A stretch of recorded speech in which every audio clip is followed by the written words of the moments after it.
할렐루야. 주님의 오심을 기다리며 12월 11일 금요일 새벽 예배 우리 함께 드리겠습니다. 오늘은 14만 4천 명이었습니다 라는 제목으로 오늘 새벽 말씀을 드립니다. 우리 다 함께 사도신경으로 신앙 고백 하시겠습니다. 나는 전능하신 아버지 하나님 천지의 창조주를 믿습니다.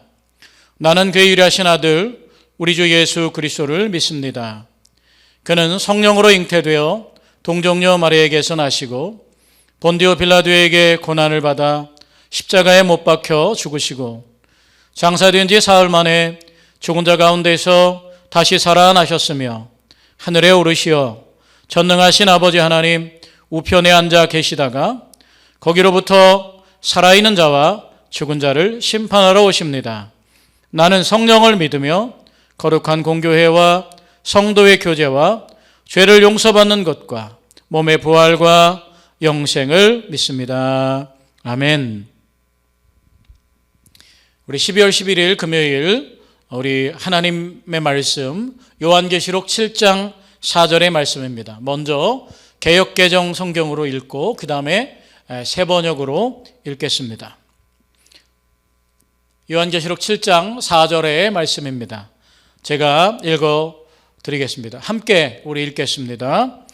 내가 인침을 받은 자의 수를 들으니 이스라엘 자손의 각 지파 중에서 인침을 받은 자들이 14만 4천이니. 세 번역으로 함께 읽겠습니다. 내가 들은 바로는 도장에 찍힌 사람의 수가 14만 4천 명이었습니다. 이와 같이 이마에 도장을 받은 사람들은 이스라엘 자손의 각 지파에서 나온 사람들이었습니다. 자, 이제 두 눈을 감으시고 하나님의 말씀을 우리 삶에 담아내는 그런 시간을 갖겠습니다. 내가 말씀을 읽는 게 아니라 말씀에 내가 읽혀진다는 마음으로 그렇게 하게 되길 원합니다. 제가 읽어드리겠습니다. 내가 인침을 받은 자의 수를 들으니 이스라엘 자손의 각 지파 중에서 인침을 받은 자들이 14만 4천이니. 내가 들은 바로는 도장에 찍힌 사람의 수가 14만 4천 명이었습니다.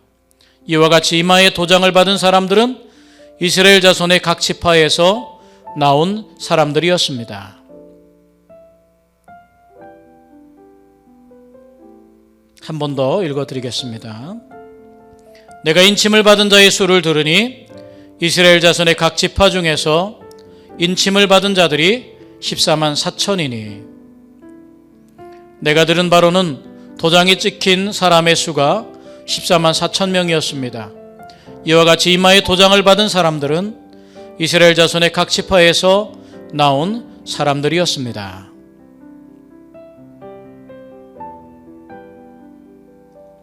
우리 잠시 조용히 말씀을 우리 삶으로 우리 마음에 우리 몸에 받아내겠습니다.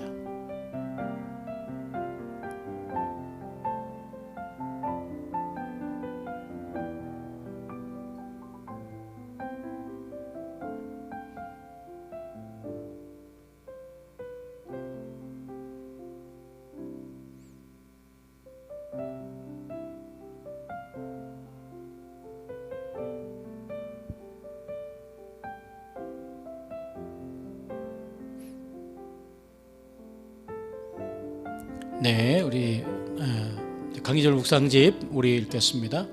말씀을 받아낼 때 머리로 생각하지 마시고 머리가 아니라 말씀이 가슴에 닿도록 머리에서 가슴으로 모든 감각을 가슴으로 내리는 겁니다. 그래서 가슴에서 말씀이 소화되도록 융화되도록 그렇게 받아내시는 훈련을 하게 되기를 원합니다. 우리 강림절 묵상집 읽겠습니다. 두 친구가 길을 갑니다. 그런데 갑자기 사나운 곰이 쫓아옵니다. 어떻게 해야 할까요? 생각하고 자시고 없이 걸음 하나 살려라 하며 드립다 도망쳐야지요. 이 곰이 얼마나 빠른지 점점 더 간격이 좁혀집니다. 큰일 났지요. 한 친구가 말했습니다. 친구야, 우리가 저 곰보다 더 빨리 달릴 수 있을까요? 다른 친구가 말했습니다. 이 친구야, 지금 문제는 곰이 아니야. 어떻게 해야 내가 너보다 더 빨리 달릴 수 있느냐? 이게 문제야. 곰이 아니라 친구가 문제라네요. 곰에게 내가 먼저 잡혀야만 내가 조금 더 살 수 있다는 겁니다. 그러니 나의 적은 저 곰이 아니라 친구입니다. 어쩌면 결국 모두 곰에게 먹힐 텐데 내가 먼저 죽어줘야겠다, 이 말이지요. 참 슬픈 얘기네요.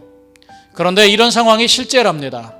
지금 세상이 그렇고 특히 입시 경쟁, 취업 경쟁에 내몰린 우리 젊은이들이 그렇다 하네요. 두 친구가 손을 굳게 잡고 돌아서서 곰아 물러가라 하고 크게 소리치면 안 되는 걸까요? 정말 그럴 순 없는 걸까요? 그런데 이런 참담한 경쟁이 세상에서만 벌어지는 게 아닙니다. 이런 일이 교회에서도 일어납니다. 교회에서 설마 하겠지만 실제입니다. 올해 초 코로나19 바이러스 때문에 신천지가 드러났습니다. 그런데 그 사람들은 왜 그렇게 괴이하게 행동할까요? 어떻게 가정도 부모도 버리고 독한 바이러스에 감염되어도 숨어 버릴까요?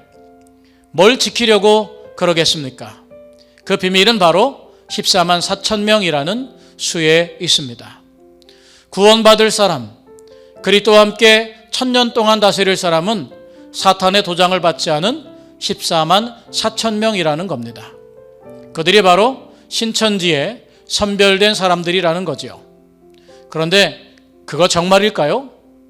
성서가 14만 4천 명이라고 분명하게 말했으니 사실 아닐까요? 아니지요. 14만 4천은 이스라엘이 흩어진 12지파가 오롯이 회복된다는 뜻입니다. 각 지파에서 1만 2천 명씩 나와서 합이 14만 4천 명이 되는 거죠. 12지파도 완전한 것인데 그 지파마다 12만이나 나오니까 더는 완전할 수 없을 만큼 완벽하게 이루어진다는 비전을 말하는 것입니다. 본문 조금 뒤에는 모든 민족에게 나올 셀 수 없이 많은 무리가 어린 양 앞에 서 있다고 합니다. 그러니까 14만 4천 명은 애초부터 이스라엘 백성입니다. 우리는 혈통으로는 이방인이니까 14만 4천 명과는 전혀 관련이 없지요. 그런데 이 14만 4천은 의미를 담은 숫자입니다. 별의별 사이비 종파들이 14만 4천으로 교회를 미혹한 것은 이미 아주 캐캐묵은 일입니다. 2000년대에 들어서서 아주 캐캐묵은 일입니다. 2000년대에 들어서기 직전에도 수많은 종파가 14만 4천으로 겁박하며 종말 분위기를 조장했습니다. 그야말로 개나 소나 14만 4천 명이 자기들이라고 주장했지요. 여호와의 증인만 해도 날짜까지 확정하고 14만 4천 명을 채웠다고 했다가 정작 그날이 되자 계산을 잘못했다 뭐다 하며 여러 차례 연장했습니다. 14만 4천 번 양보해서 저들의 주장이 사실이라고 치고 실제 상황을 한번 상상이나 해볼까요? 2020년 기준으로 세계 인구는 78억 명 정도랍니다. 그러니 아담 이후 지구에 살았던 모든 사람의 수는 계수하기도 어렵지요. 그런데 그 많은 사람 중에 14만 4천 명이 구원받는다면 그 경쟁률이 얼마나 될까요? 이런 말도 안 되는 경쟁을 다만 은혜로 구원을 받았다는 사람들이 머리 들이밀며 해야 하는 걸까요? 우리를 구원하신 예수님은 친구보다 빨리 뛰는 능력자가 아닙니다. 친구를 위하여 목숨을 버리신 분입니다. 하나님 나라는 무지한 경쟁이 아닙니다. 하나님 나라는 자비입니다. 아멘. 네, 오늘 말씀을 읽으면서 우리가 하나 생각해야 될 부분은 우리가 말씀을 내가 읽어내면 내가 원하는 대로 읽게 됩니다. 내가 원하는 것을 찾아내게 됩니다. 그러나 말씀에 내가 읽혀지면 그 의미를 알게 되겠죠.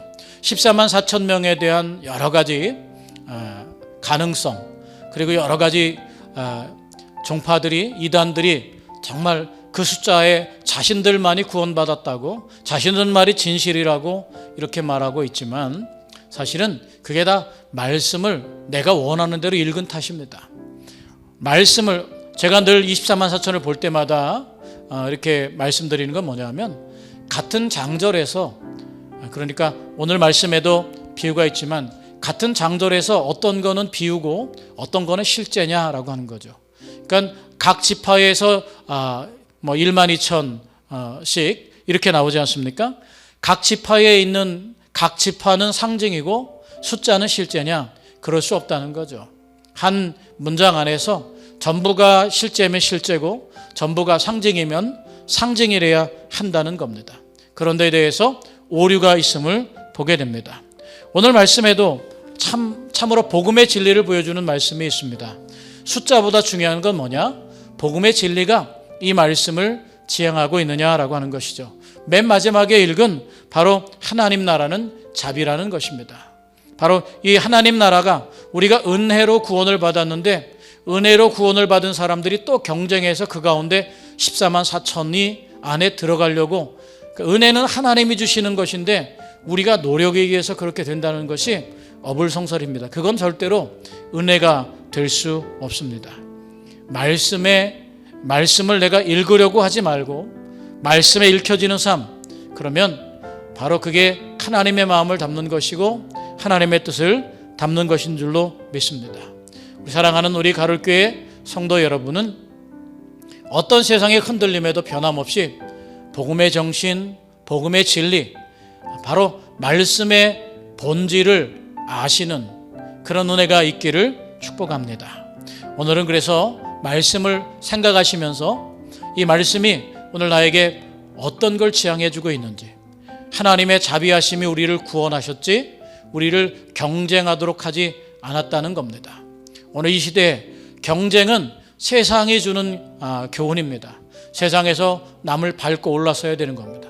우리가 살아가면서 경쟁보다 복음으로 살기를 바라는 마음으로 이 시간 내 삶에 있던 경쟁이 무엇인지 돌아보시면서 내가 직장에서든 가정에서든 교회에서든 누구보다 먼저 앞서야 되겠다고 누군가를 앞서서 밀어제끼고 내가 먼저 자리를 차지하겠다고 하는 우리의 욕심이 아니라 손을 맞잡고 함께 걸어갈 수 있는 더불어 사는 삶을 생각하면서 우리 잠시 눈을 감으시고 우리 주님, 내 삶에 있던 욕심 또 경쟁, 그런 것들이 내 삶의 중심이었습니다. 그러나 이제 주님, 이제 그런 것이 아니라 조화와 상생 그리고 더불어 사는 주님과 함께 기쁨을 나누는 그런 삶을, 하나님의 사랑을 내 삶에도 가득 담은 삶을 살게 해달라고, 그렇게 우리 잠시 조용히 우리 자신을 돌아보면서 기도하겠습니다.